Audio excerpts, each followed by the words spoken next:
to wait. Usually takes Jasmine. Welcome, Jasmine. Was here almost before we were, Krista. Yes, yes, yes. We got Jasmine in the house. I have to wait a couple of minutes because Yeah. my Facebook page is private, so I have to wait a second before they'll let me. Okay, so I see it's on Mm-hmm. now. Let me see. Once it gets on, I'll let you know, and then we'll be. Oh, here we go, right here, right here. Let Oh, me edit this to public. okay. Okay, here we go. All right, all right. We are on public. Where's that? Next, you will scroll down here. Look, I got it. Yeah, you got to click on my page there, and make sure you turn the volume down because it will come through over the screen. Okay, Jasmine. We have Jasmine Caldwell in.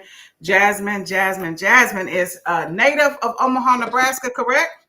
That's right. Born and Okay. raised. A native of Omaha, Nebraska, born and raised in Omaha, Nebraska, and is currently living in Killeen, Texas. That's right. Okay, okay, okay. So I did my little research. So let me tell you, a little bit about how I came to know you without knowing you. So Okay. I'm just scrolling down. Usually I promote things on Facebook. I promote people's businesses and things like that. To try to get people to support us, things that we're doing, as long as it's competitive. You can't be like, your socks cost $50 and the same socks cost $15 everywhere else. Okay, then you can get your family to buy those socks for 50 and I'm going to get mine for 15. You gotta be, kind of in the same ballpark. So I'm just scrolling down and I seen a video of you. And I was like, oh, I clicked on it and I was reading. I was like, oh, oh. Then I looked at the person who posted it. And then I was like, is this your daughter? And she was like, yeah. And I was like, oh, I need to interview her. So I went to school with your mother. We both did. We went to school together. And I was telling Chris, I said, it's Rocky Caldwell's daughter. She was like, do I remember? So she's like, yeah, I remember. I said, remember with the pretty hair? So I was just, and I was commenting on the post, and I was just like, in awe. I was just like telling her, I said, I know you are just super proud of your daughter, So that's how I came upon knowing you. Oh, So we got people awesome. coming in. I do want to warn you that we do live shout outs. People will ask Okay. questions That's on fine. live. They will give you shout outs on live. So yeah, it's a whole live venture. Okay. So that's how I came to know you. So your mom, Rocky, she was so cool, very, very nice. So Really? right now we got Miss Juanita Hayes. She is usually the first person on. She is today. Sometimes she say, I forgot, you mad at me? I'm like, nope, because you still come in and you still watch it even after the show is over. So Miss Uh-huh. Juanita Hayes, my internet is out, so I'm not at the crib, but you will win. You won last week. Kim Hollingsworth was first. Miss Juanita, you will win a bottle of Uncle Punchy's lemon pepper seasoning, or either if you want Ooh. honey fire habanero. It is so good, y'all. When I say it is so good, because I ain't gonna brag about you and promote your stuff if it's not good. That's not something that I do. Uncle Punchy's, baby, honey, Uncle Punchy's is coming through. Okay. I was like, so Miss Juanita, I will drop you some off probably tomorrow because I got to get a couple of more bottles because I only got 2 bottles left. So thank you for tuning in first, Miss Juanita. We got Valerie Owens. She's in from Las Vegas, Nevada. Of course, we got Rocky Caldwell. Hey, The proud mama bear in the house. I just know who's on by them making comments. So yeah. so we are going to give you the floor, Jasmine. You are the superstar on this episode. So why don't you introduce yourself to the audience and tell us a little bit about yourself? Whew, oh my gosh. Okay. How much time do I have? No, I'm joking. Girl, Okay. however long I canceled my appointment, so baby, we can keep it rolling. We can keep it rolling. Okay, so my name is Jasmine Caldwell. Born and raised in Omaha, Nebraska. I left Nebraska after college. So I graduated from Northwest High School in 2005. And then I went on to college at the University of Nebraska, Lincoln. And there I majored in broadcast journalism. So I decided I wanted to be a newscaster, maybe like around the 11th grade, because I started Okay. taking journalism classes at the Career Center for Mm-hmm. Omaha Public Schools. And at first, I wanted to be a teacher. That's what I thought I was going to be. Okay. But when I started taking those classes at the Career Center, I was like, oh my gosh, this is what I want to do. Like, this is such an interesting career. So, I mean, I would definitely encourage any kids out there. The Career Center, it really helped me, and it, launched, my journalism career. Mm-hmm. But after graduating from the University of Nebraska, I started to move around. So in this TV business, it's kind of like the military. You know how people in the military, they have to move around, Mm-hmm. every so many years, go to different duty stations. And that's kind of how it is in TV news. Mm-hmm. You sign contracts, right? And then once those contracts expire, you can move on or you can stay where you're at. So I went after I graduated from the University of Nebraska, I went to Tallahassee, Florida. Then I went to Fort Myers, Florida. Then I went to Charlottesville, Virginia. And I got here in Texas in 2017. At first, I was living in Waco, Texas, and now I'm Mm-hmm. living in Killeen, Texas. I've been in Texas for 7 years, so Texas is the longest state I have lived in, other than Nebraska. So, Okay. So that's interesting. I want to touch base on the Career Center, so you can give the youngins a little bit more information on that, because that was an important a springboard for you. But I do want to ask you, when you were in those other places in Florida and Tallahassee and stuff like that, now were you in journalism, or what were oh you yeah, doing? yeah. So Journalism. once I graduated college, I got my first job. Like I was already applying for jobs when Mhm. I was about to graduate. So when I graduated, I think I had a job lined up maybe about a couple of months after graduation. So my first job was at a TV station in Tallahassee, then Fort Myers, Virginia. So I left, Nebraska basically Mhm. for a job. Now I did. I'm gonna back up. I did apply for all kind of jobs. Like it wasn't my goal to leave Omaha. Like Mhm. that wasn't like the plan. But I applied for every TV station in Omaha, and I didn't get not one call back. And I'm like, oh man. So I Well, they applied missed for. out. I know, right? So I applied for one job in Florida, and boom, immediately they called me back. And so I Wow. was like, well, I guess I'm going to Florida. My mom wasn't happy at first, but I But mean, we I had like to our get my babies. We like, regardless of how old y'all get, we still like our babies close, I, and But I know. just like you said, you applied everywhere here. They missed out. You went to Florida, and then you been boom, boom, and been Yeah. in the same spot for 7 years. That Yep. is Yep. awesome. And it's very awesome that you get to work it, because there's so many people that have college degrees that don't work nearly in the field. They spent Oh. all of these tens of thousands of dollars to go to school and are Mm-hmm. not working in their field. So that is amazing that That's you're working in your field. awesome. Let me Oh. ask you this, Jasmine. So, because I too, I had went to the Career Center in back in high school, and I too actually took up the journalism class. So that kind of put in my head, oh, this is what I want to do. But I never really pursued it. It's like when I started Mm-hmm. off, I went to a private school here in Nebraska. Actually, it's Doane. It's actually Doane University now. But Mm-hmm. at the time, I started out in broadcast journalism, and then I switched my major to like corporate communication in my sophomore year.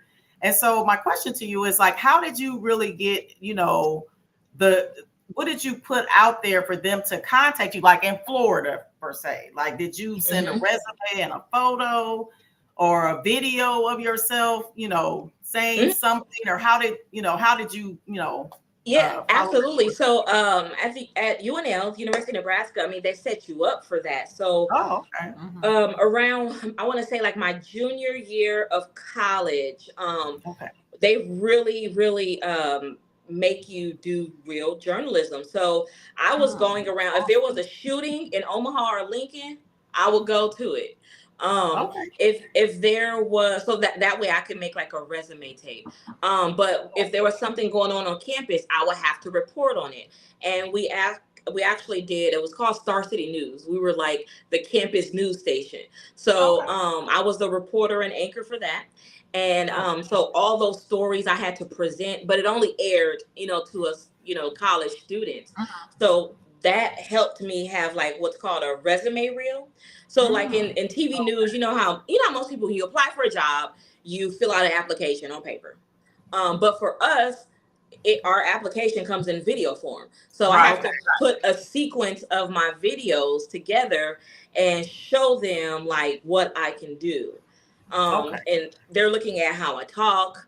They're looking at how I look, really how I look first, then how I talk second, and maybe how smart I am third. But yeah, so I sent that out, and I sent it to everywhere that I could think of. And how I got to Florida was I had a friend who went to college at Florida A&M, the Black college there, and she's like, "We got a small TV station here. Maybe you should apply there." And I did, and boom. That's awesome. Yeah, that is my college. They didn't do that. I mean, I was on campus working as our little campus station, and then I was a DJ in the. You was a DJ? Yes, girl, I was a DJ in the little town. Girl, yeah. Anyway, but they didn't really, do the things like that the university did, obviously, to prepare somebody that's interested in that field to move forward and pursue it. So that for me, it was just like, frustrating, and I just got kind of sidetracked, and life be lifing, as they say. So kind of just ended up doing something else. But that's very awesome that worked out for you that way. That's awesome. It is. Yeah, for she sure. also went to a college that didn't have any African American sororities, fraternities, or anything like that. So yeah, I expect that from Dawn. I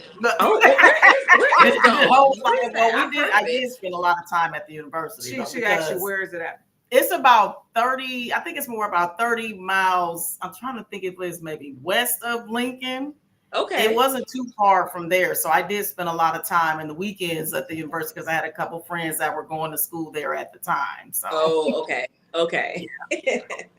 Okay. So I want to ask you the first question I want to ask you, because you've already talked about how you end up getting in journalism, and it started, in high school. The Omaha Tech used to have an amazing, remember that program they had? Because I was thinking about going into journalism back in the day. The Career Center. Yeah, that's where I went to. Yeah, okay. So I didn't know if after Tech closed, was it still open in high school? Yep, it was. So I was going to the Career Center at the old Tech High School. Okay, yeah. That's where I went for 5 seconds. And I got booted out. I ain't gonna tell y'all why, but anyway. Just for the record, Stay Wokers, this is water. Crystal did not have any wine. No, I sure did. I was like, and I was gonna bring 2 bottles, and I said, Crystal has a whole big old wine rack, and I came over here. I'm like, well, damn, where your wine at? She been guzzling it down, Jasmine. No wine. You always gotta have at least 1 bottle stored away. I know.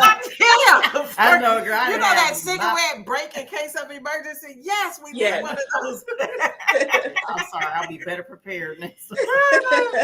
Okay, so my question is, so KCEN TV was the first, you guys made history in May of 2022. Correct. The first morning show with 3 African American anchors. How the hell did y'all pull that off in Texas, of all places? Of all places, right? And you know what? Honestly, when we first decided that we were going to do it, I just figured that it had been done before. I was like, it's 2022, whatever, but no, we really did. But what happened was there was already, in 2022, I gave my resignation to KCEN because I was like, I'm ready to move on. I want to try somewhere else, but they were really trying to get me to stay.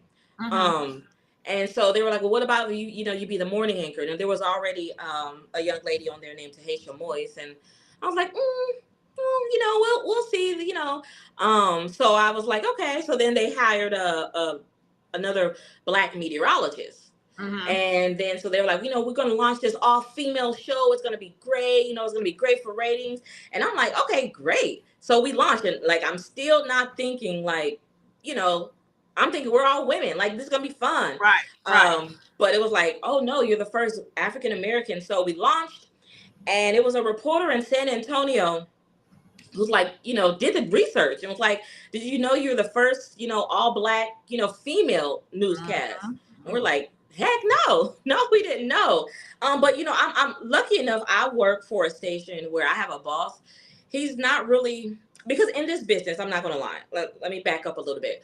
When I was at the University of Nebraska, a lot of people were telling me go south. Go south because you will fit in great. Go to somewhere like Birmingham where there's a lot of African Americans because in states like Nebraska, Kansas, Iowa, there's not too many Black people on TV. This was back when I was graduating. It's changed a little bit now. So I was like, okay, go south. And I did. That's how I ended up in Florida. But I have a boss who he's not the type to look at color. He looks at who's best for the job. Good. And I'm grateful for that. So, and because of him, we were able to do that because most people would be like, some stations would be like, well, we need to break this up a little bit. We need a white Exactly. Exactly. Yes, like we need to put you with a white male co-anchor, or we need to throw in, a white meteorologist, whatever. But we need to break this up. And at the time, back in 2022, just the best three happened to be three women, and that's how we launched. Come through. Yes. I know it was amazing. We ended up going viral. I mean, we were in Essence magazine. That's where I got the article from. Look, that's where I got the article from. I was gonna tell you, baby, I seen you on Essence, baby. I seen it. Yes, definitely. How did that make you feel though? Because even in this day and age, in 2024, it's so mean. I think you and I were speaking earlier today about how we're kind of going backwards on so many things. We made so much progress forward. And because of certain individuals in certain areas on certain platforms that we have been taken back a lot. And so even when I just wanted to interview you anyway for being a journalist. Yeah. And then when I started doing my research on you, I was like, oh my gosh, she is the business. So I got the article from Essence about how you guys made history in May of 2022. So I was just like, how did that make you feel? That was just, because I was just like, hell yeah. When I read it, I was like, so what was going through your mind? It made me feel super proud, especially because it took me a while to get on air. So when I was working in Florida and things like that, I was behind the scenes. It took me 4 years before I was even thrown in front of the camera. And most people at that time, they would have gave up. They would have maybe found another career, another job. But I knew I was like, I just got to keep going. Like, I just gotta keep seeing this through. So when that happened, I was like, oh my gosh, like all of the hard work, all of the not getting paid that much money in this business, it all paid off. And I was so happy that I just did not give up. And I was like super proud. Like, I just did not know that in 2022, there had never been all Black females on the anchor desk. So that was crazy. I was just like, awesome. Wow. I was like, wow. All right, Jasmine, it's shout out time. They putting a strong fist up for you. Somebody said, Valerie from Vegas said, I seen an article in Essence. Kim Hollingsworth giving you hearts and love. Kelly Cooper said, what's up? What's up? How you doing? And Kim Hollingsworth said, hard work and dedication definitely paid off in your case. And sure. So I definitely wanted to go say that to hit this next segment because in researching you, I always do my research to stay woke because I already know I don't like to be caught off guard. So in 2019, the story you did, that kind of, they was like, this broke. When I was reading about it and looking at the videos, they was like, you kind of just broke the cast when you did that. And Bull Hill Cemetery about the slave. I never heard of that in my life before. I didn't know anything about that. So, and they said that you were like the lead. When I read it, it was like she was the journalist that took it to, pun intended, the grave. So, that was huge. So, how did you come upon that? And how did you just dig your heels in that? Well, I live in Texas, and Texas is one of those states where, there was once, slavery. And I always loved history. So remember I said I wanted to be a teacher. So I just always loved history, and I'm always reading about like historic Facts. And all around me there's these little small towns that are predominantly African American. And I talked to so many people. And so I'm reading up one day, and I see something about a hidden cemetery in Falls County, Texas, which is about maybe 30 minutes away from where I live. Uh-huh. So I'm asking around. I'm like, anybody know anything about this cemetery? What are they talking about? And they got me in contact, with the right people. Some of the people who are buried in the cemetery, some of the deceased, our ancestors, their family live in Dallas now. So they got me in contact with one of I want to say one of the women in the cemetery, her niece, who is really trying to bring, light to the cemetery. And I found a man who owned the cemetery. I said, "Can you take me back there?" He's like, "Yeah." So he takes me back there, and there's these graves with, they're not your typical headstones. It may be a headstone with an X or something, or a headstone with just a date or whatever, because back then, slaves couldn't write. So whatever they can do to mark that this is their loved one, is what they did. And it was just so sad. So I ended up interviewing people who had family there. I think the last burial there was maybe like in the 40s or the 50s. But it's just abandoned land now. So the state of Texas, they put a marker there to commemorate, that this is a hidden slave cemetery. So it was really cool, really, really deep story. And I'm so It happy definitely was. I I was watched able it, to do it. and I saw that some of the headstones, it was just written on. Yep. They were just written out. Some of them just had sticks imposed to mark the graves. And I was just like, so I was just wondering, did you have a problem, or was it a struggle for you to, get the go ahead on doing that story? I mean, did you get any pushback, or like, were they like, hey, that's a good story? No, I didn't get any pushback. They knew that was definitely a great find. The company that I work for, they push for a lot of diversity. So like I said, I'm very lucky, very lucky. But then too, I live in Texas, where Texas is a state where there's the most African Americans in any state is, right here in Texas. So stories like that, people, want to see and hear about. So no pushback at all. And I, not to toot my own horn, but I've kind of got to a point where I've been reporting so long that when I do bring stories to my boss, he trusted me so much. There's not ever really a time where he's like, "Oh no," but I mean, So I like to dig for the story. That's real good. That is really good. When you have a supervisor have your back, and just like I tell my supervisors, because I come from a position in management now, I'm just like, I don't know, frontline staff, but a little bit higher. But I tell them all the time, I say, if you have your employees back, they will go so hard for you. Yeah. It doesn't make sense. I said, but when they have to fight you on everything for little shit that don't even mean nothing, that you can just say yes to, you can say, "Oh yeah, go ahead. Yeah, Jasmine, go ahead. You can have coffee. We don't have to debate about it. Look, damn." I'm like, damn. So it's just that's a, I wouldn't say it's a common relationship, but it's definitely a special relationship when you can come to your supervisor like that. Definitely. And I do want to add one more thing. While I was doing that story on Bull Hill, it did make me think a lot, because I learned so much about other people and their stories, and these other states that I'm in. And I remember thinking, like, man, I wish I could do this in my own hometown. Like, I don't know that much about Black history in Nebraska, like maybe I do in Texas, because I'm a news reporter in Texas. So it always makes me think, like, man, I need to learn the history about where I come from, and the history and the state of Nebraska, Black history and things like that. So that story did make me start thinking about that. So if you get ready to do that, I do have a video team together. Look, we got a team. If you want to do a documentary, we'll follow you around. We got the professional cameras and everything like that. Yes, so definitely.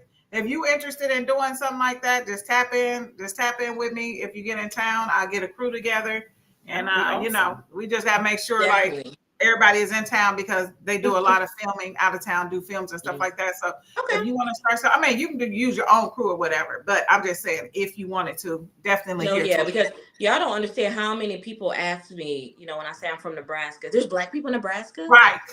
Oh my gosh, it's like $1 million question. The infamous question. It definitely is. It definitely is. So before we get off of Blue Hill Grave, the cemetery, so I understand that they found the lost soldier, the Texas Ranger. At the cemetery? Yes. Yeah, so there was, oh my gosh, what's that guy name? He was James Coriel or something like that. So so in doing research, they found his grave in the slave cemetery. But back then, because he was Coriel, he was killed. But back then, that was like the worst of the worst, to bury somebody with slaves. That was like, oh my gosh. So they think that the people who killed him buried him there with the slaves as a way to say F you, you know. Yeah. Oh man. Yeah, the punishment in death. Wow. Yeah. So Wow. Kim Hollingsworth said, Jasmine, you have earned the right to toot your own horn. And if you ain't gonna do it, we'll do it. Look, if you ain't gonna do it, we'll show do it. We'll show do it. Yes. So I want to ask you a question. Basically, because some people are misled, especially African Americans, Black voters. This isn't about voting, but they just misled about what journalism is and listen to clickbait.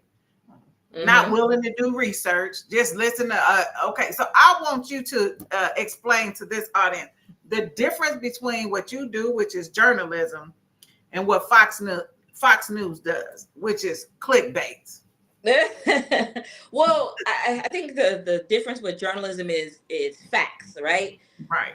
Just report the facts without any personal bias or anything in it. I always like to look at journalists as like history makers. So an event happened, you report about it, you write it down, you tell the truth, so that years from now, when they come back, what you say? You tell the what? Tell the truth. Okay, that's what I'm talking about. That's what I'm talking about. Yeah. So years, years away, when people come back to it, they have what happened. Now, as far as clickbait, that is just basically they saying and doing whatever to get you to click and to get you to watch them. Even if I gotta lie, even if I gotta mislead you, say silly, stupid things, whatever, to get you to watch me or to get you to click on my page. Now, journalism, I mean, I'm telling the truth. Here's the facts. It is what it is. If you click on it, you do. If not, you don't. But I would very much rather just have my integrity and tell the truth than to be lying and misleading people, especially in a time like we are in now, so. Yeah. Amen. We need the truth, and thank you for defining that. So when the brothers come on and watch this replay this, they will know the difference between journalism and, just like I said, just because people are on TV reporting, reporting and journalism is two different things. You can report on anything. Absolutely. Journalism report the facts. They do their research. They have resources, all kinds of things like that. They don't just say research. They don't go by, because I heard somebody say this, now I'm about to go on TV and I can say it. So I think definitely want to thank you for doing that. So Chris, I know you wanted to ask her about because she's a nice sweets eater. It's my understanding that you were the recipient of the Community Impact Award. How did that come about? Because I'm sure that was a great honor for you to receive that award. So tell us a little bit about how you came to receive that. Well, I do a lot in my community, a whole lot. So I always have this saying that, especially in TV news, like a good news anchor has one foot behind that anchor desk and another one in the community. I'm really big on that. So I do a lot with kids, with different organizations. I MC and I host so many events. So I did get a community impact from one of the local churches here, but they just basically just kind of sit back and they watch the people in the community who are doing great things, and they give deserving people awards for their hard work. So I was so happy to be able to get that, and to know that my work isn't going unnoticed. So Exactly. yeah, that was great. That was great. But I do love to get out in the community and give back. I'm really big on that. Okay, well, that's awesome. So Hmm. great job. And I know that you're in the community. I was looking at an article I read about you, the importance, because I can tell you why it's important to me, but especially with kids. I see that you are part of the Read Aloud. You are backs the Read Aloud. So, and when people say read aloud, they just think that you're saying just reading where somebody can hear us. Tell us the significance. And I mean, the kids were so attentive. They was like this. I see you read with your little themed outfit on. So the Yeah. kids were very attentive. And what is the importance of read aloud? Definitely they're so cute. I love kids. But it's very important to read to kids, especially at that young age, because their mind is still growing, and especially in an age where technology rules. A lot of kids spend a lot of time on social media and the Mhm. iPads and YouTube and things like that. But just reading to kids, just let their imagination run wild, and it shows them you could be anything you want to be. And especially with Read Aloud, they like to have people in the community who are doing great things to read to these kids, to show them that we are tangible. Mhm. Hey, I'm just like you. I'm Jasmine on the news, but I'm just like you. And I'm going to sit here and read to you this book so you can get to know me. And maybe there's some kids that say I want to be like her one day, and maybe I'll Mhm. inspire that kid just by reading a book to them. Yes. But yeah, it's definitely so important to read to kids. So I'll do it all the time. I seen Yeah. the book that you read about the cowboy, something with the cowboy. It was similar to the Cinderella story. So, Uh-huh. what the big question here is: do you do the voices, or do you just read? Do you be like, "Oh, hokey dokey pokey"? I know. I try to do the voices. So in that particular book, they had a lot of Texas slang, howdy and y'all and all that. So I try to do like the Give us Texas an Southern, example. Give us. like howdy y'all. Oh, you I'm so did bad. good. I'm You so did bad at good. Southern. You did. So I'll do it, and the kids love it. They love it. Oh, Like they you, love it. That I was the feel best part of stupid, reading but aloud. yeah. Yes, yes. The voices. Y'all remember Jean's story time? You probably was too Oh young, my but you remember God. Jean. Jean was Yes. kind of boring though. Once I started looking Girl, at Jean, her and who? Captain uh, Kangaroo. Captain Kangaroo was cool, but Jean's Yeah, story time, she was kind of yeah, she boring. was. Yeah, I but was like, but we didn't still think just that when we we was didn't kids. think We was that. like, Yeah. Yeah, just into it. and then he galloped. Ooh, he galloped. Look. So yeah. I thought that was. I definitely Yeah. wanted to talk about that because that's huge, Yeah. especially when you're impacting kids' lives Oh yeah. and things Oh like yeah. that. So Oh yeah. that is always a plus. That's a plus. So our sweets eater. Ooh. What leader? Oh, you know you like sweets. You know you like sweets. I love What, sweets what did too. you say you wanted to ask Jasmine? Because she like Okay, cupcakes. so okay, Jess. So it was brought to my attention that you had came across somebody from Omaha at the state fair. Uh-huh. So, and I guess it was what's it, the pound cake? I Pound don't. cake Yes, the expert. pound cake experts. Yes. Yes. How did that come to be? Like, how did It, that happen? Like, did you run into somebody it from? is such a small world. And like I said, my mom, I guess she knows everybody. So we went to the Texas State Fair in Dallas, and we Mhm. were at the food court. And one of my coworkers kind of walked off to go get something to eat. She came back and was like, "There's a group of people from Omaha over there." I was like, "What?" So I go over there, and they got the cameras following me because the cameras Uh-huh. come everywhere. And so I go over there, and then I'm like, yeah, I'm from Omaha too. And they're like, "What's your name?" I said, "Jasmine Caldwell." And I guess my last name must have like, what? They Mhm. said, and they was like, "Is your mom Roxy?" Well, they call her Rocky. Everybody call her Rocky. And I'm like, "Yes." And then it's just like, "Oh my So she called my, no, I called my mom and I'm like, Mom. And it was just like such a small world. I'm like, geez, my mom, I guess, knows everybody. And I was so happy because I was like, yes, because now I get to prove to them that there are Black people in Nebraska. Right. You was like, y'all see them right here with all this right here. Look. Now I heard her desserts are fire. Oh yeah, they're really, really good. And when I tell you, I called her at the beginning of the fair, right before they opened. When we went back, I mean, that line was just long. I couldn't even say like bye to them. They were so busy. Right. Like they do really, really good with their sales. Wow. Yeah. And someone was telling me that they travel a lot and just sell out everywhere they go. Everywhere. Wow. Yes, those cakes 50 are different flavors, a pound cake. Oh yeah. Wow. Yes, so yes, good. yes. So we got a couple of people in here. Jasmine. This is Jasmine Codwell from KCEN TV in Killeen, Texas. She is one of 3 African American anchors on the television show. A couple of people are asking how can they follow you on social media. And somebody said Fox News is fake. Somebody said this Gene story time, Davy and Goliath. Yes, I remember that. Oh my God, I do. I do. I kind of do. You don't remember that? It was on Sunday. We used to watch it before church. I know we did. Yeah. Kelly Cooper said she didn't put the whole history down. Yes, David Goliath. Yes. So that's another important. We used to sit there and watch people read aloud. So just imagine the impact in person, how it is. Yeah. Oh, for sure. Yes. So somebody wanted to know if you are married and do you have any children? I am not married and I do not have any kids. Girl, you is living your best life. It's coming, I promise, because my mom be on my case. But it's coming.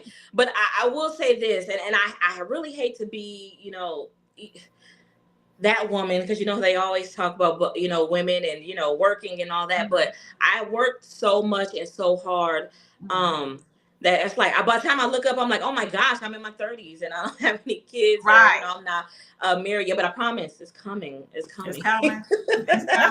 Roxy, you heard her. You heard her here on Stay Woke, Roxy. She said it's coming. It's coming. Clutch those pearls, Roxy. Clutch those pearls. I love children too much not to, have my own kids. So I am definitely looking forward to where I could be a mom. And the ring it's coming. I promise. It is coming. So I saw you doing your little dance with your cowgirl boots on, the pink ones. I see you at AKA. Yes, so ma'am. Like I was telling Crystal, like I said about Crystal, her college didn't even have that, and they wouldn't even let us be affiliated with the university. So which is a sad thing. And so I am an Eastern Star. I never pledged on campus, but that's something me and Crystal were talking about after. But definitely the sisterhood is what drove me to it since I didn't get the pledge. How did you decide on which sorority you were going to? And it looks like you were having a ball. A ball doing things. So tell us a little bit about the Greek life. We know certain things you can't talk about, but you guys do a lot of charitable things. You're in the community. And tell us a little bit about Greek life and how you decided which sorority you were going to join, not knowing if you were legacy or if it was just a isolated decision. Okay, yeah, for sure. So, I am a member of Alpha Kappa Alpha Sorority Incorporated, Ski-Wee. And so when I was 17, I used to work at Yonkers. Y'all remember Yonkers? Yes, girl, we remember Yonkers. Yes, okay. So I used to work at Yonkers. That was the first Dillards. Yonkers was the first Dillards. It was. And I used to work at Yonkers in the women's department. And one day I had on just pink and green. And, I was 17. I was still in high school. And a lady was like, are you a part of my sorority? And I was like, no, ma'am, I'm still in high school. And she was like, okay, well, when you go to college, check out, Alpha Kappa Alpha Sorority, And I knew a guy who was in a fraternity. So he worked at Finish Line. So I ran over there and I said, what is the AKAs? He's like, oh, are they scouting you? Do they want you? And I was like, I don't know, what I just said, I could join. So when I got to college, I looked and I was like, oh my gosh, where are the AKAs? I met a few of the AKAs, but at UNL, they did not have a chapter of, AKAs at UNL. So I had to wait until I graduated and joined the graduate chapter. So once I got to Florida, that's when I joined Alpha Kappa Alpha. So UNL does not have are you serious? Now they have Greek life. I think they have like Delta Sigma Theta, Kappa Alpha Psi, Alpha Phi Alpha. They have some, but they do not have all. Still to this day, they don't have their own chapter. Now UNO does. UNO. But not in Lincoln. And I'm like, man, I didn't go to UNO, so I couldn't join there. So once I got to Florida, I was like, well, it's AKA or nothing. And sure enough, I found them again, and I joined, and I've been a member almost 11 years now. It has been great. It's definitely great networking. So that's one of the big things. Every time I moved to different cities, I found members of AKA, and they, took me in, become some of my best friends. So we do a lot together, and I'm really active here in Texas as well. Well, yeah, I seen you.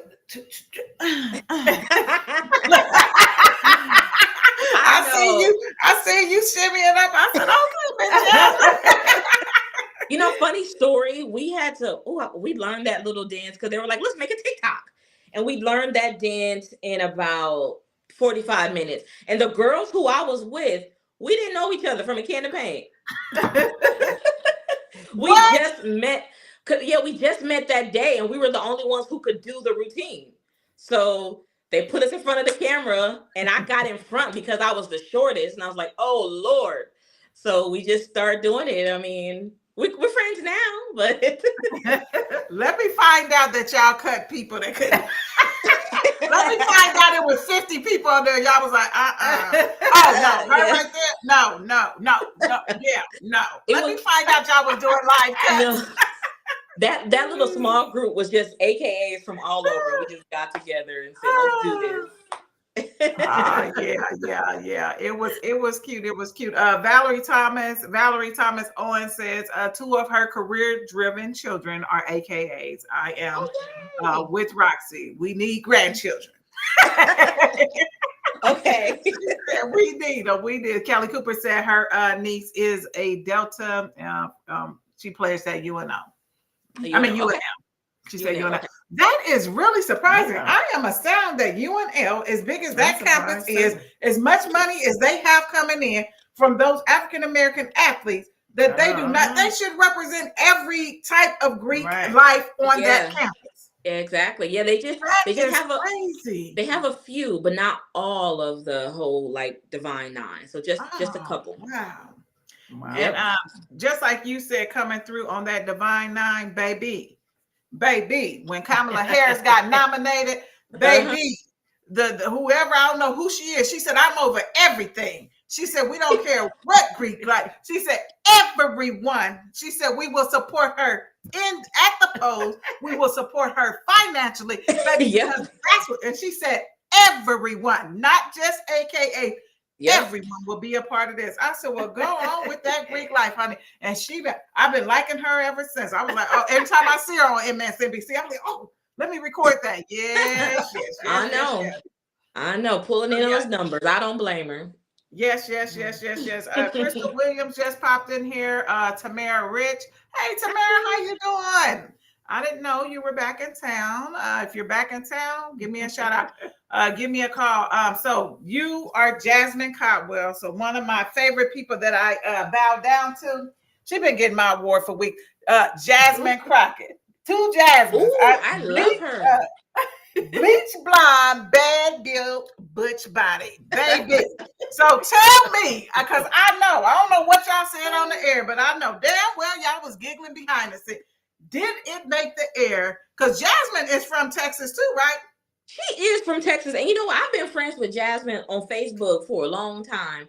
And I don't know how, I don't know if we met each other before I came across each other, but we've been friends on Facebook. But as she started, getting, bigger and bigger, I was like, that she seems so familiar.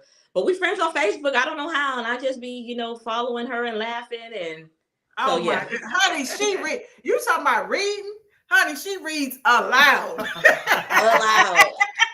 Yep. She reads them to filth. I love her, honey. And she just, the thing about her, just like you said, she take the journalistic approach because she have facts. And she said, and like she'll say something, and then she'll be like, "Oh, I'll answer that for you because I did my research." She'd be like, yes, facts. Check it out. Check it out. Definitely. Do you know Precious McKesson here in Omaha? You know, she cast the ballot, the unicameral ballot for Joseph R. Biden during the last election. I don't. She sounds familiar though, but I don't know her.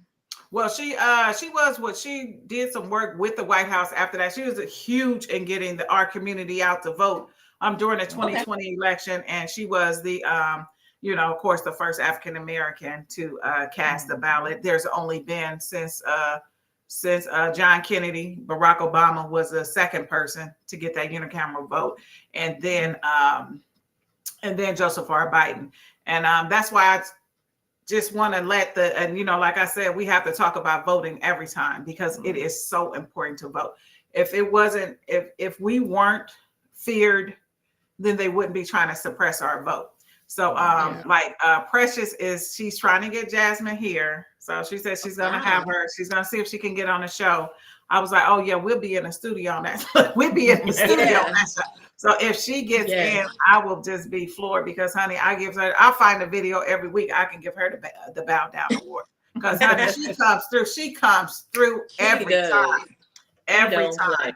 And so, that another thing, guys, we have to make sure we get out there and vote. And, I've been voting at every election since I was 18 years old. I was in high school the first time I voted. So because my birthday was in September, so I was eligible to vote. So I was in high school the first time I voted, and I have voted in every election since then. Voting is so important. Yes, and I know we say, this is the most important. This is the most important election of our lifetime. Because if this goes the wrong way, baby, that's all I got to say. What we gonna do? It can't. We have to get out there. And when people say, my vote don't count, one vote don't count, I'm going to tell you, because I know you know who Brenda Council is. She ran for mayor, the first Black person to run for mayor. She lost by less than 900 votes, and it was 10,000 of us that didn't vote. 10,000 of us. Oh, wow. 10,000 people in our community that was registered voters did not vote. So, your vote do count. She would have been the first female mayor in Omaha and definitely the first Black mayor in Omaha. So, voting is very important. Absolutely. And y'all got all them Black folks down in Texas. Tell them get them damn Republicans out of office.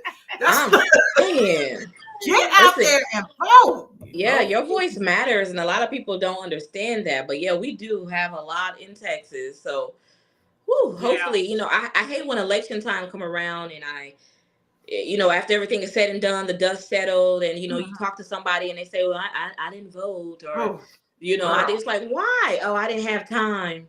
Yeah. Oh, I don't think my vote was matter. Yeah. They make it very convenient. Mail-in ballots, voting early so you can avoid the line.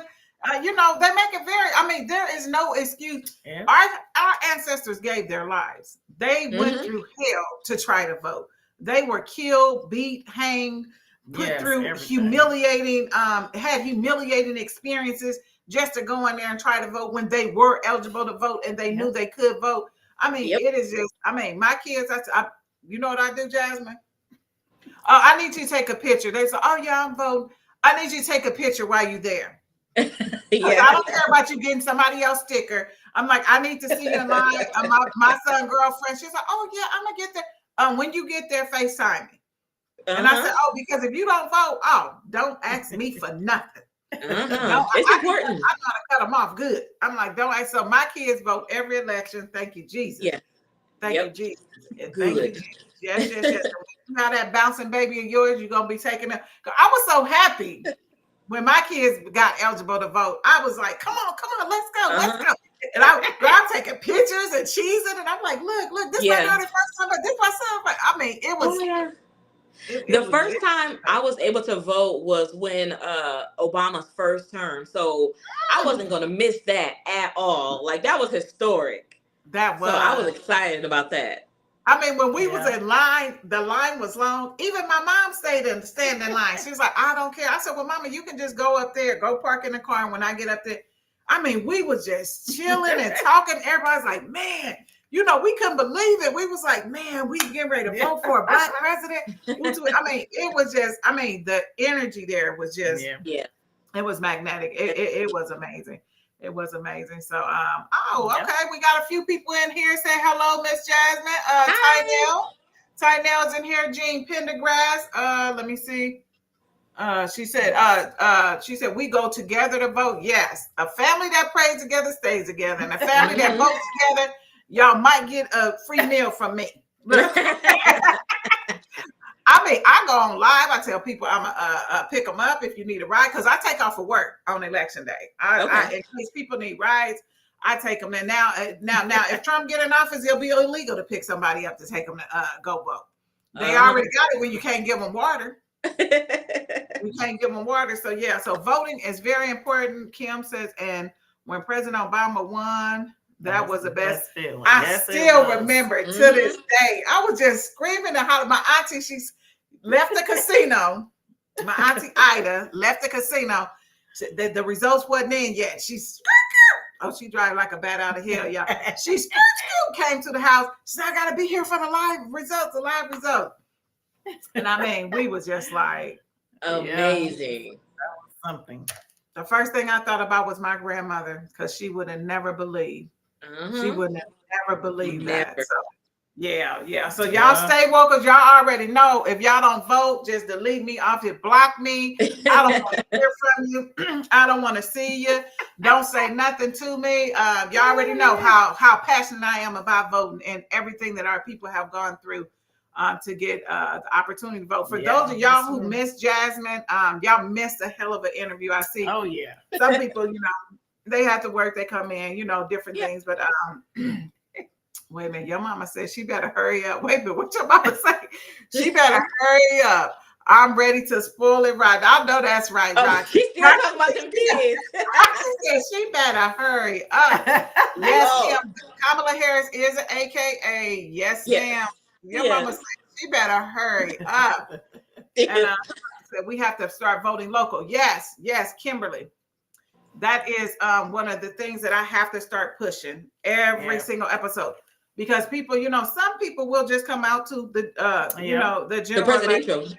Yeah, presidential election. Be like, but the thing is, y'all don't know these judges that sentencing y'all kids, y'all friends' kids, and all of this. These people making laws. These are the people that get elected during midterm. These are the people. Now, some of them are on the ballot during the presidential. But a lot of these people, they come into office, get their seat in the midterm election. So you locally, you got to get out there, and locally, you got to get out there and get those people that vote in your interest. This is the thing. A lot of people don't vote in the primary. They don't. They don't. So y'all have to start voting in the primary and the general election. Vote. Vote.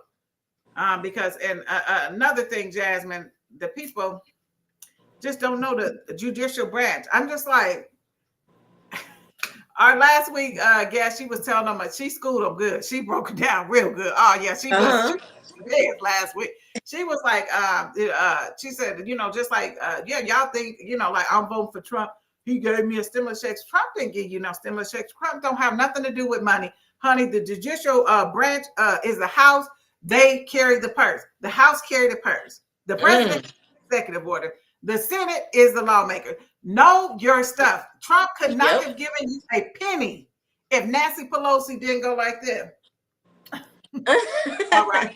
So he wrote that on there and stopped some people from the people that didn't get the direct deposit, they got checks. And those that didn't get checks, he still wrote the letter. I gave you. He didn't give you shit. And if you want to vote for somebody for $2,400, that's a damn nut.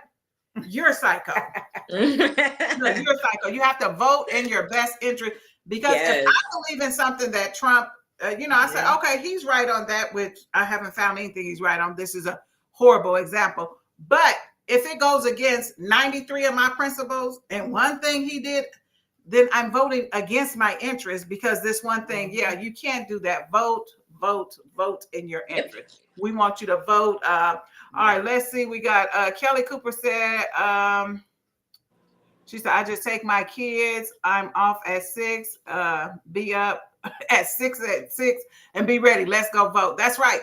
Get them up and hey, make it a family day. Make it a family day. Yeah. So, and a lot of jobs give you they'll give you time off to go vote. Yes. Every job I've been at, and I work for Douglas County Corrections, where you were mandated to work 16 hours, half of your damn employment there. They still, oh no, we have to give you a few hours off to go vote. So yeah, it's very important. If they're giving you time off and you're getting paid, you know it's important. All right, we got Jasmine on here. Oh yeah, we about to. We ain't gonna let Jasmine get away, Kim. We are not let Jasmine. We don't care how famous she is because we done had Yolanda Ross on here, a couple of other actresses. Jasmine is falling under the celebrity category. She is getting the same treatment as them. Before we do talk your shit, we got hey Shan, I think every capable adult should work at an election at least once. I heard it's a great experience.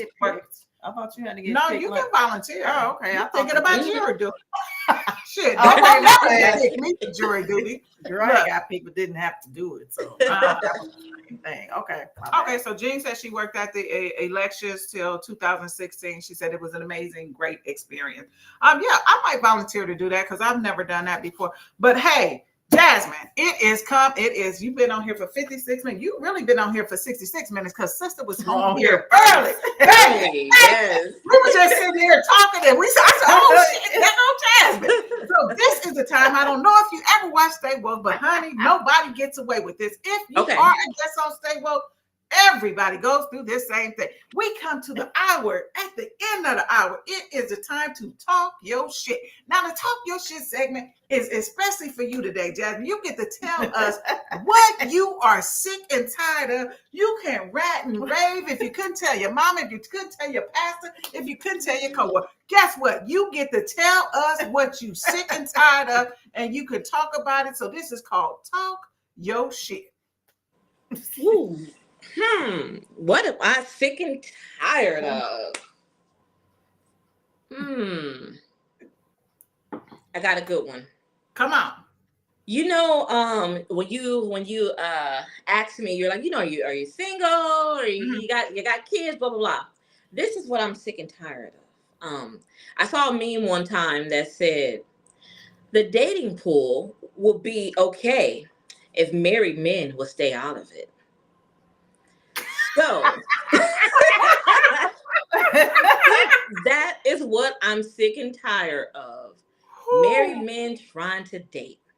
Yes. And that's a touchy one. That's a touchy one. But they're out there and they do it. Oh, they out there. Time. Well, they don't even try to hire Jasmine. They do. For example, I'm on the news, so I get a lot of messages, a lot of guys. And this one particular guy who messaged me all the time, every morning. And so I finally went to this man's Facebook page. I'm like, who is this dude? Go on his Facebook page. He engaged in the middle of planning a wedding. Girl, you in the middle of all that and trying to be in the middle of all this. No, sir. Yes, like, sir, goodbye. Goodbye. And please and thank you. Look, slam. Kim Hollingsworth said, I am sick and tired of that damn stupid ass Band-Aid on what is that on the or the tuba's ear? The Band-Aid on Trump's ear. Girl, first of all, wait a minute, Kim. I'm about to roll with you on that. Kim, first of all, we don't know if it was ketchup or what was on the ear. He could have got that blood from when they tackled his big ass. Yeah. But they needed like 5 or 6 people to cover him up. So this is the thing. He wouldn't wear a mask to save his life. But the Band-Aid is about this big. Yeah. The Band-Aid is the size of a mask. I'm like, so he literally got a mask on his ear. So I'm like, dude. And why? And he said he can't give an interview because he's under doctor's care for an ear. I'm like, what? I'm I'm like, You what? got a paper cut on your ear. Girl, right. That's look, Crystal. What happened? Look, I'm just like, oh my goodness. Oh my goodness. I am sick and tired. I am sick and tired of, I said it before, hair bonnets in public. Oh man, Ooh, yeah. And things like that. I'm sick and tired of hair bonnets, especially at the airport. Now I do type when I get on the plane, usually I have my hair down, my natural hair. Uh-huh. So I'll wrap it up when I get on the plane. When the plane lands, I take it off and comb my hair down. Because I don't want my hair to be all, matted and stuff when I get off. Yeah. But I mean, do you see these braids? I have seen bonnets longer than these braids. I'm like, girl, they got the big extra large bonnet. It looked like they got an air pump. An air pump on it. And so it's like, see, but it's like you can't tell anybody anything anymore because they get so offended now. Take that off, or you look down. Yes. Wear bonnets and pajamas in public. Please. Stop it, please. It's not cute. Get an outfit and your house shoes. Get an outfit. Yep. I mean, but like I'm just talking about like the fluffy kind. Like the big fluffy. The big kind that Glenn had. You said don't do that. Don't do that in public. So the last time I was at the airport, Kim Hollingsworth was with me. We were in Phoenix. Boys is wearing bonnets. What the hell? I was like, I know that ain't no boy. I know that ain't no boy. That's like, well, he must have locks. First of all, boys, y'all shouldn't even be thinking about your hair like us. Yeah, you don't know. And in public, boy, take that damn bonnet off. I'm like, oh no. So once I said that, I was like, Well, Jasmine, you made it through. Stay woke. You made it through. Woo. But you sick and tired. You came through like a child. You came through like a Bud Crawford. You came through like hey, we tried to throw something at you. You blocked it. You was like, no. You came through like a champ. You were so gracious throughout the interview. Yes, thank you. Oh no, I want to say this. Before we came on and we was just doing girl talk. So Jasmine was telling me that when she went to when she got hired at TV station, she was thinking that they would do her makeup. She had a makeup artist. So she does her own makeup, and me and Krista had to tell her, honey, that face is big. That face is big. That face is big. She does her own makeup, and she had to learn it her damn self. I know. I was tired of looking crazy on TV. I said, oh no. Went to YouTube, learned all the tricks. And honey, she got them down pat, don't she? Thank you. Got them down top. Okay, so I'm gonna need all of y'all stay wokers to throw up some hearts. Give Jasmine Caldwell some hearts from KCEN TV. Breaking history and all type of boundaries with being the first African-American morning show with 3 female African-American anchors, 2 anchors, and a meteorologist. That shit just don't happen, y'all. That just don't happen. So she deserves hearts for that.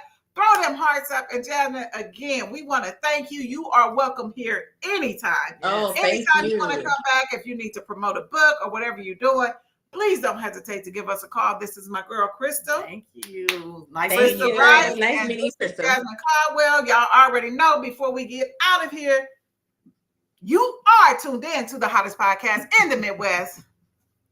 The only podcast that shouts you out in real time and shout your name out. We go through a shout out list at the end of the show. Jasmine, Kelly Cooper, Roxy Caldwell, Tynell, Tamara Rich, Kim Hollingsworth, Juanita Moore, Harold McDonald. Welcome, Harold. Serena Russell, Tasha Waller, Valerie Owens, Paula Hubbard. Y'all know if I miss y'all name, please try to keep my head and not my heart, because I'm just scrolling.